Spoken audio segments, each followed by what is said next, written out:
Do you ever find yourself looking at homes for sale and seeing things listed or marketed as a premium feature, but you're really not sure whether you should pay more for that, or if it's just a marketing tactic to engage more home buyers? In today's video, I'm going to cover 3 things that you should absolutely not pay a premium for when you're looking to buy a home. My name is Jessie McClellan, and I'm a realtor here in Oshawa, Ontario with the Lisa Abbott team. If you'd like to be kept up to date on the real estate market and what's going on in the Durham region and the GTA, then please subscribe to this channel. And if you like this video, please give it a thumbs up because it helps us reach more people like you.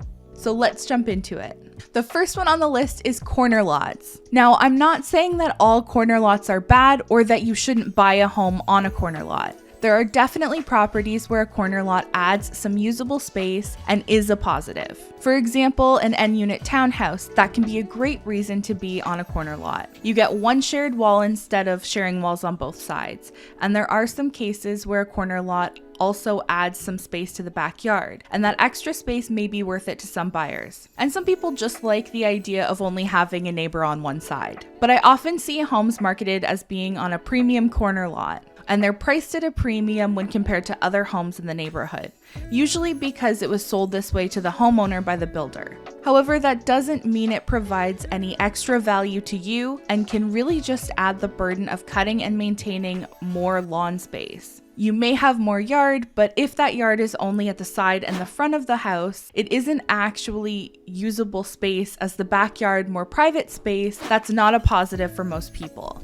In this example, you can see this home is a corner lot, but the only extra space they have is on the boulevard that they have to cut and maintain. It's not giving the owner more usable space. And some of these corner lots have the garage on one side, but the front door on the side of the home. So that can prevent you from fencing the side of the home with the backyard to try and make use of that larger space.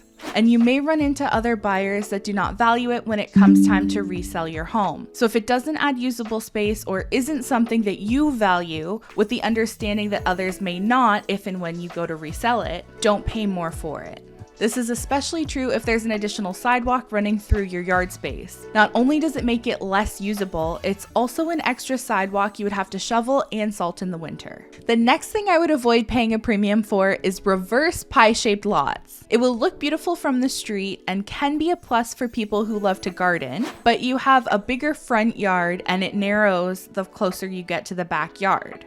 You'll probably see these in a subdivision where the road takes a sharper turn and they're right on the bend. They have a similar problem to some corner lots where you have a big looking front yard, but the usable space in the back is small, especially compared to your neighbors as it narrows. Now, a pie-shaped lot, that's a different story because although the front of the home may not look like a large lot, the backyard you have a lot more space. Buyers will pay more for some properties with pie-shaped lots, and that's also one of the reasons why so many people really love living on a court, because they often have lots with a big backyard. And finally, I don't think you should necessarily pay more money for backing onto green space. This is a common term on many listings, but it doesn't always mean the same thing. And it definitely isn't always worth paying a premium for. What is the green space? Is it protected marsh or creek that will not be built on? Or is it a field of hydro towers or a large plot of land that will be the next subdivision? This also goes for the view and space in front of you. Just because it's empty now doesn't mean that it's guaranteed to stay that way. Years ago, Lisa spoke to a gentleman that was looking to sell his condo that had a beautiful view of the water at one point in time. He had paid more from the builder for it to be in a unit facing the water, only to have another condo building built right in front of him, obstructing his view. Now, it's not always predictable where they're going to build next, but be cautious and dig into the location a bit more before you pay extra for a view or green space that might not last long.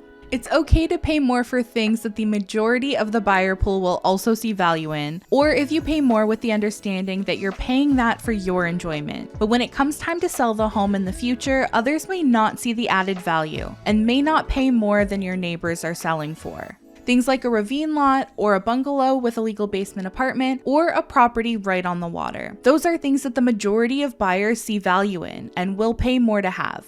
I know this week's video is short, but hopefully you enjoyed it and learned something new. If you have any questions for me, you can always book a call at a time that works best for you using the link in the description. Thank you so much for watching until the end. I'll see you in the next one next week. Bye!